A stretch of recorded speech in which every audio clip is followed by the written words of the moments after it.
What's interesting about Churchill, it's one of the first potential ones, but there is much more to it. Looks like Carney has finally chosen one. Welcome back to Moose and Loose. My name's David. Today, Mark Carney looks like he's picked his favorite nation-building project, and it's the dumbest one of them all. We also got the NDP laying out their rules for their leadership race. The rules make no sense. It's absolute madness. Let's jump into this. Starting this one off, we've got this coming from the National Post. The NDP have announced their leadership race rules, and they are incredibly stupid. As it says here, prospective candidates must collect at least 500 signatures from NDP members, with at least 50% from members who do not identify as a cisgender man. In basic speak, half of them have to be from women or people who identify, who say they are a woman. On top of that, there are other rules. They have to have people from all sectors of Canada, whether it's the East, the West, etc. They also have to have signatures from different groups, whether it's disabled, First Nations, LGBTQ+, etc. The rules for their leadership race are ridiculous. They are not directed at finding the best leader. They're directed at pushing forward their ideology. Good luck with that, guys. How did it turn out last time? Moving ahead, we've got this major breaking. Red ink everywhere as Northvolt officially goes bankrupt. So this was a huge investment, one of Justin Trudeau and Liberals' big investments. Northvolt, EV batteries. Well, it's bankrupt. Northvolt actually went bankrupt back in March, but now we've got Quebec pulling out of this. So as he says here, losses so far: Ontario Public Pension Fund, approximately 550 million Canadian dollars. Ontario Public Pension Fund, OMERS, undisclosed amount estimated to be about 200 million. Quebec government, 270 million. Quebec Pension Fund manager, 200 million. CPP Investments, $55 million. So we're seeing that here. Quebec ends funding for Northvolt battery factory after losing $270 million. Their big bet was a big dud. Another company's jumped in and basically bought up a bunch of their assets for pennies on the dollar. We've got this here. This is sad. It says 1 in 5 Northvolt staff invested in firm but lost everything. So they incentivized a lot of the Northvolt staff by giving them lower paychecks, but then allowing them to buy into the company with securities. It says when Northvolt went bankrupt, more than 1,000 employees held shares that are now worthless. So about 1,000 employees, or 20% of the workforce, invested in shares, while some invested small amounts, others put in significant sums. It was many people's life savings, says an ex-Northvolter. Although the state wage guarantee covered staff salaries after bankruptcy, the losses from private shares were not compensated. Just another dud. What's the rule here? Don't get invested in any sort of business that has anything to do with the Liberals. Next up, we've got this one. So Keenan Bexte is under attack here from the government. He says he's being criminally investigated by the Carney government and being threatened with 5 years in prison for reporting news that embarrassed the Liberal Party of Canada during a democratic election. I'm being investigated for my reporting during Canada's 45th general election. The stories in question detail the alleged history of Thomas Keeper, someone you probably know of by now. He's the now fired Liberal candidate for Calgary Confederation. Juno News worked diligently to ensure the accuracy of what we publish, and nothing then or now undermines its truth. We went above and beyond to ensure that we were reporting facts that were in the public interest. We not only gave the Liberal candidate, Thomas Keeper, chance after chance to answer very troubling allegations, he refused. I even hand-delivered an envelope with our questions to his office, and instead that's Thomas Keeper right there. He gave him this envelope, some pretty damning information, allegations, and the Liberal government going after Keenan Bexte now. Responding, he called the police on me and lied, accusing me of assault. Now, the entire encounter was recorded. I think a countersuit is what you need to do here. He did lie. It's all on camera. If the government's coming after you, then it's time to sue Thomas Keeper for lying and bringing the cops involved and saying there's assault and all that kind of stuff. Caught on camera, and the video makes it abundantly clear that his allegation was false, and within hours of our publication, what do you know, the Liberal Party fired him. This is quite the attack on free speech here. Free and open journalism. There's a lot of outrage in this comment section. Disturbing beyond belief, loss for words. This is outrageous. North Korea, here we come. Elon Musk, are you still helping people who are being prosecuted by their government? We did see one response coming from the Independent Press Gallery here. They're saying they condemn the criminal investigation launched against journalist Keenan Bexte in Juno News under Section 91(1) of the Canada Elections Act. So that's all written out there. Liberal government doesn't like that. Yeah, they got embarrassed. Keenan dug up some dirt on their candidate and they didn't like it. The Liberal authoritarians march on. Moving over to the topic of LNG. So Mark Carney is coming out here and saying the Port of Churchill seems to be his top pick. It's a very bizarre pick because it's probably one of the worst ones in Canada to choose, considering we need icebreakers and stuff to open it up to even make it viable. These icebreakers would be escorting ships in and out, breaking the ice right in front of them. The ship has to go right behind. There needs to be an escort essentially every single time a ship wants to come in and out Port of Churchill. It makes no sense, but but I'm sure there's some financial reasons for himself that this is his choice. Port of Churchill. Maybe people are quite excited about the possibility of LNG coming out of Churchill. With respect to Churchill, what's interesting about Churchill, and this is why it's important, and I think there's a bit more where it's one of the first potential ones, but there is much more to it than Contrecoeur in terms of what it potentially unlocks. So it unlocks, as you just said, LNG. It unlocks, and I salute Premier Canu's initiative here, it unlocks major Indigenous leadership and participation. It potentially unlocks pathways for critical minerals. You notice the second one, he said their Indigenous participation. Why is that such a big thing? How does that bring prosperity to the rest of Canada? He's talking about 5% population. They spend a lot of effort, both Justin Trudeau, now Mark Carney, on reconciliation, all of this, when all we're seeing is corrupt chiefs getting tons of cash stuffed in their pocket. Has this been a money laundering scheme the entire time? I'm starting to dig into this stuff a lot now. And considering First Nations books aren't being audited, what is going on here? And links into Europe. So it has an element, and I'll finish with this point because I know I need to finish. What are one of the elements that get projects up to the level of national interest? Diversification. Diversification across provinces, diversification of market, diversification of new activities that we haven't been doing at scale, because all of those elements are going to make the country stronger, make us more resilient, make us more prosperous across all of Canada. Thank you.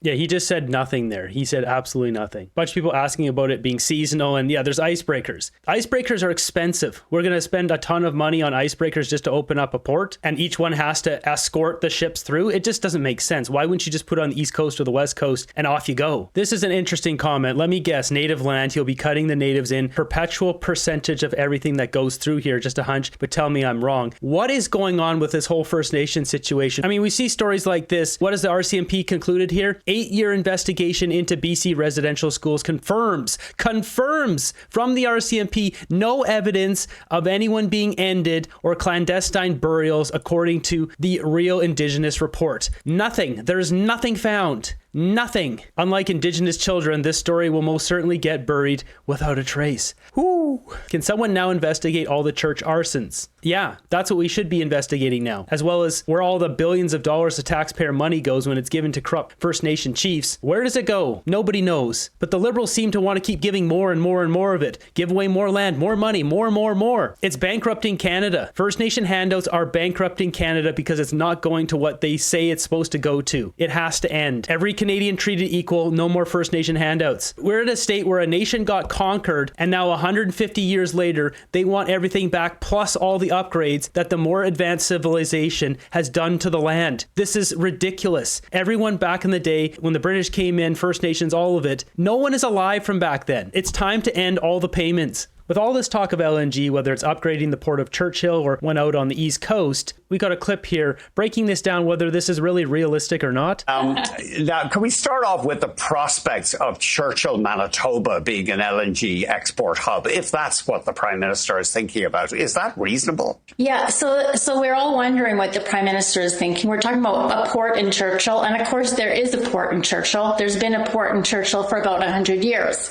It's never been particularly busy. And it's never attracted a lot of shippers. And the main reason for that is because it's a seasonal port. So obviously it's towards the Canadian Arctic, at the very tip of Manitoba in the Hudson Bay. It's frozen over for about 8 months. The shipping season is 3 to 4 months. And so it hasn't been that attractive for shippers to invest in the infrastructure to do it. Now, in the last 7 years, we have invested about $500 million into refurbishing Churchill for things like grains and minerals. Still not a lot moving through there. And now we're talking about using it for LNG. So we'll see if LNG has a better chance, but my analysis suggests it doesn't. There's a lot of talk of this Arctic ports and all this because the sea ice is melting, thus opening up those trade routes, and Canada needs to assert our dominance up there. So that's bringing in more icebreakers and then being able to ship stuff through there longer throughout the year, more than just 3 or 4 months a year. But this is going to take years. We shouldn't be investing in Churchill right now. We should be building a pipeline all the way across through Quebec to the East Coast. Yeah, I mean,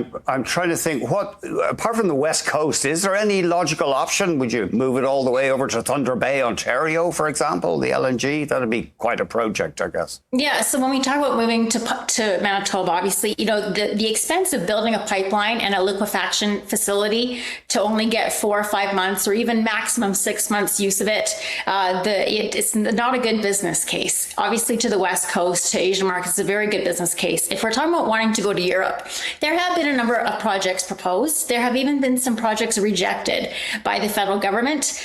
Some of that would ship from the pipelines we already have existing, feeding into Cpac and Ontario, Western gas. But there is another option, and that's to produce some natural gas from the Atlantic. There's actually some very good natural gas basins in that part of the world, and maybe that would be a logical place. Yeah, I'll believe it when I see it. The problem is we've got leaders saying that either there's no business case, it doesn't make sense, like Justin Trudeau and the Liberals. Now the Liberals flip-flopping because they've been exposed. Or we've got the opposite with David Eby saying, whoa, so we should just maximize Trans Mountain first. There's no proponent, no one wants to spend money, when really we need to be getting a new pipeline started now. And by the time that Trans Mountain, which is already 80% capacity, gets maxed out, a pipeline is well on the way. We have bonehead leaders who are not doing what's best for Canadians. They're serving their own financial interests or their own ideology. Is it competitive with Gulf of Mexico? How could we make it competitive with Gulf of Mexico? There were proponents that brought forward projects. There were projects that were rejected brought by the private sector to the government that were rejected by the government. In fact,